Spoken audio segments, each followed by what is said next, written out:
Mastery by Robert Greene.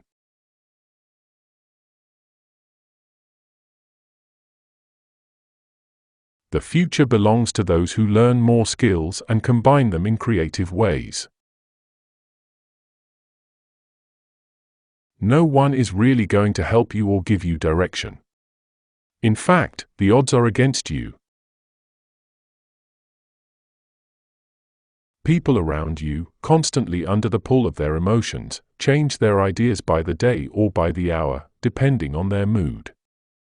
You must never assume that what people say or do in a particular moment is a statement of their permanent desires. The time that leads to mastery is dependent on the intensity of our focus. In the future, the great division will be between those who have trained themselves to handle these complexities and those who are overwhelmed by them, those who can acquire skills and discipline their minds and those who are irrevocably distracted by all the media around them and can never focus enough to learn. You are an observer of the human comedy, and by being as tolerant as possible, you gain a much greater ability to understand people and to influence their behavior when necessary. Without suffering and doubts, the mind will come to rest on clichés and stay there, until the spirit dies as well. Not even enlightenment is enough. You must continually start over and challenge yourself. It is in fact the height of selfishness to merely consume what others create and to retreat into a shell of limited goals and immediate pleasures. With our limited senses and consciousness, we only glimpse at a small portion of reality. Furthermore, everything in the universe is in a state of constant flux. Simple words and thoughts cannot capture this flux or complexity. The only solution for an enlightened person is to let the mind absorb itself in what it experiences, without having to form a judgment on what it all means. You must understand the following: in order to master a field, you must love the subject and feel a profound connection to it. Your interest must transcend the field itself and border on the religious. Everything that happens to you is a form of instruction if you pay attention. The conventional mind is passive, it consumes information and regurgitates it in familiar forms. The dimensional mind is active, transforming everything it digests into something new and original, creating instead of consuming. Some people never become who they are, they stop trusting in themselves, they conform to the tastes of others, and they end up wearing a mask that hides their true nature. If you allow yourself to learn who you really are by paying attention to that voice and force within you, then you can become what you were fated to become, an individual, a master.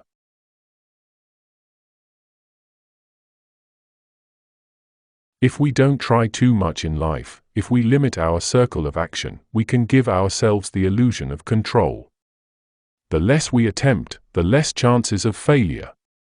If we can make it look like we are not really responsible for our fate, for what happens to us in life, then our apparent powerlessness is more palatable.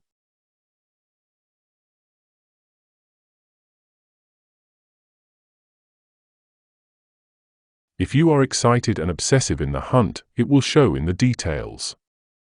If your work comes from a place deep within, its authenticity will be communicated.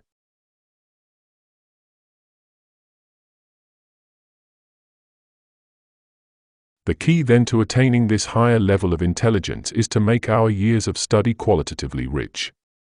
We don't simply absorb information, we internalize it and make it our own by finding some way to put this knowledge to practical use.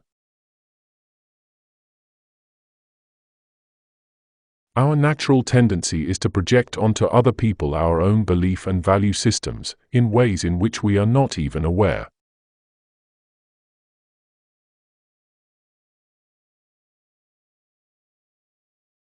The truth is that creative activity is one that involves the entire self, our emotions, our levels of energy, our characters, and our minds.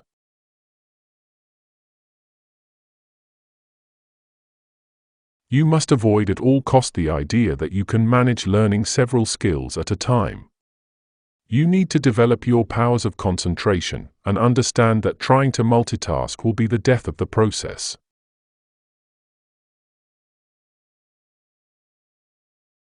What kills the creative force is not age or lack of talent, but our own spirit, our own attitude. Repeated failure will toughen your spirit and show you with absolute clarity how things must be done.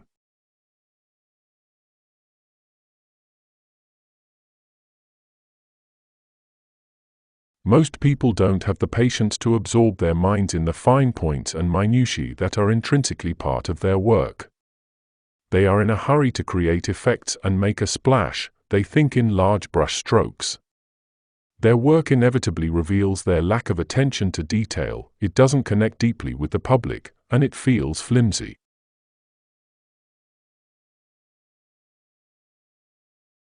Grand strategy is the art of looking beyond the present battle and calculating ahead. Focus on your ultimate goal and plot to reach it.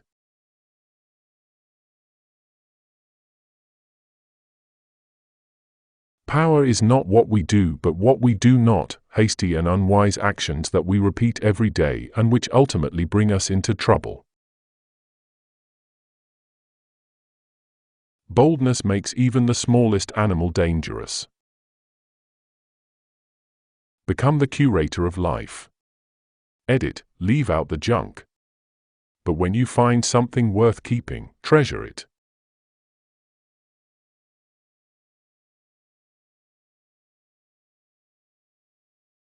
Life goes by very fast. And the worst thing in life that you can have is a job that you hate and have no energy and creativity in.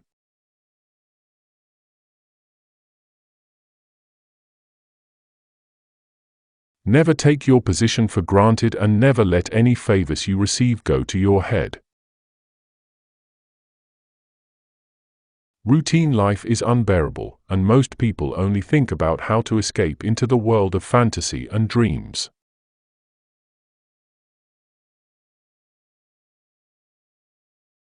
The person who cannot control his words shows that he cannot control himself. Do not envy those who seem to be naturally gifted. It is often a curse, as such types rarely learn the value of diligence and focus, and they pay for this later in life.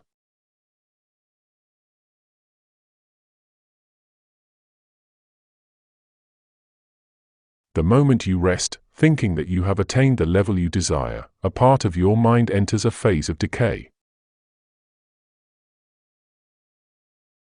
You are like a hunter. Your knowledge of every detail of the forest and of the ecosystem as a whole will give you many more options for survival and success.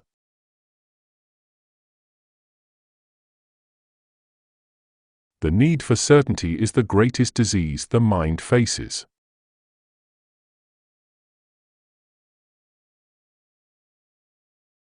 Move toward challenges that will toughen and improve you.